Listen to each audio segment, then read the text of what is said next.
Cette technique consiste à déplacer n'importe quel curseur dans n'importe quel ordre, ce qui fait que ça va te prendre une éternité avant de trouver la masse de ton objet. Ne pas faire cette technique.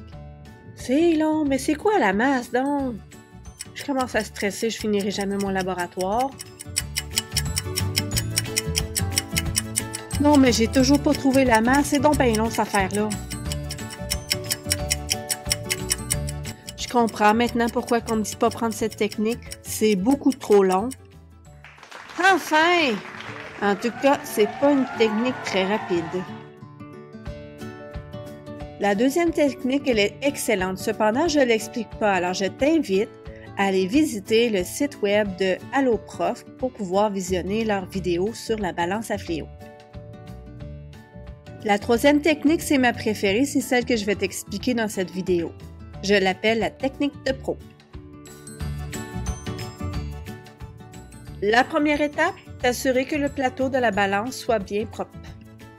C'est sûr que s'il n'est pas propre, il va falloir que tu le laves et que tu l'essuies parfaitement. Deuxième étape, calibrer la balance.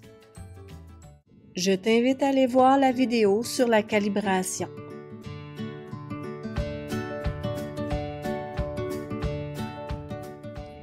La troisième étape, déposer l'objet à peser sur le plateau.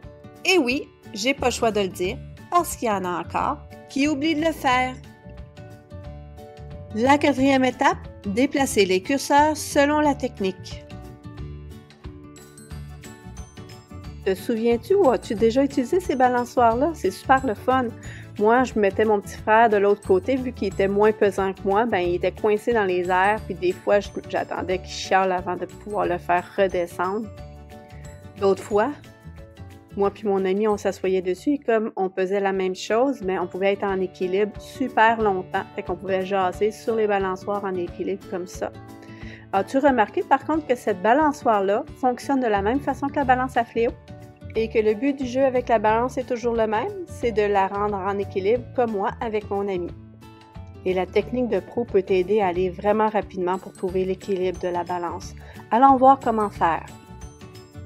Ici, la balance est en équilibre. J'ai fabriqué une maquette de cette zone-là pour mieux t'expliquer la technique. Sur cette maquette, tu peux voir qu'il y a deux zones distinctes, la rouge et la verte. Je vais t'expliquer quoi faire lorsque l'aiguille est dans l'une de ces deux zones. La zone rouge, c'est toute la partie qui est située sous la ligne blanche. Donc, si ton aiguille se situe dans la zone rouge, peu importe à quelle hauteur, ça peut être très près ou très loin de la ligne blanche, à ce moment-là, tu vas devoir reculer ton curseur une fois vers la gauche. La zone verte, c'est toute la partie supérieure, incluant la ligne blanche. Cette zone s'appelle la zone pas touche, mais c'est seulement pour les trois plus gros curseurs de la balance à fléau. Le petit et particulier, on va le voir après. Donc, que ton aiguille soit égale à la ligne blanche ou au-dessus, tu n'y touches plus. Ton curseur est bien placé. Avec le dernier, donc le mini-curseur, c'est un petit peu différent. Si tu es dans la zone rouge, tu dois tasser ton curseur vers la gauche pour pouvoir faire lever l'aiguille. Si tu es dans la zone verte, là c'est un peu différent. Tu vas devoir le tasser vers la droite, ce qui va faire redescendre ton aiguille. La zone pas touche, elle est minuscule. En fait, c'est la ligne blanche, la zone pas touche. Donc, tu dois tasser le curseur pour enligner l'aiguille égale à la ligne blanche.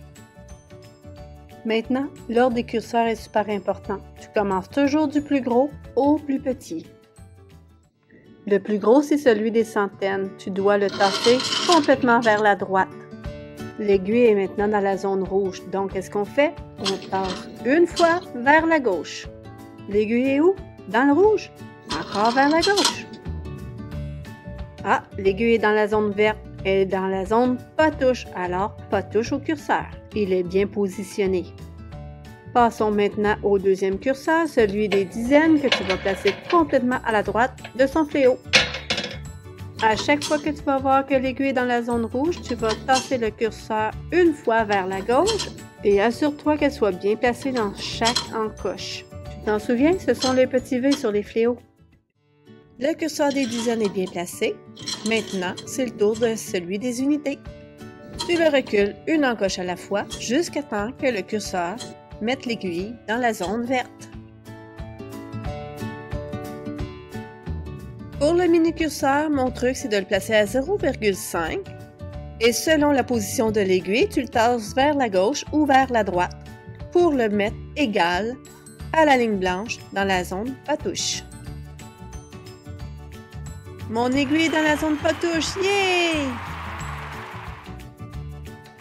Étape numéro 5. Déterminer la masse de l'objet en additionnant les valeurs des curseurs. Je l'explique rapidement dans cette vidéo, mais je t'invite à voir la vidéo sur la lecture de la masse sur la balance à fléaux.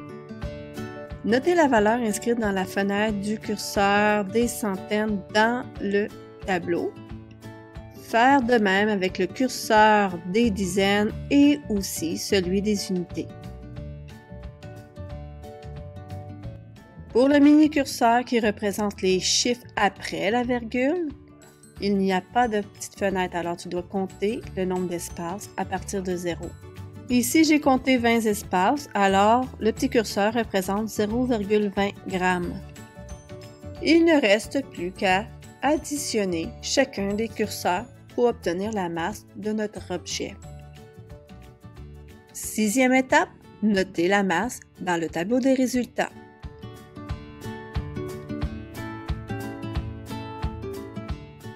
Voilà, maintenant tu sais comment faire. Cependant, rien de mieux que la pratique pour devenir meilleur.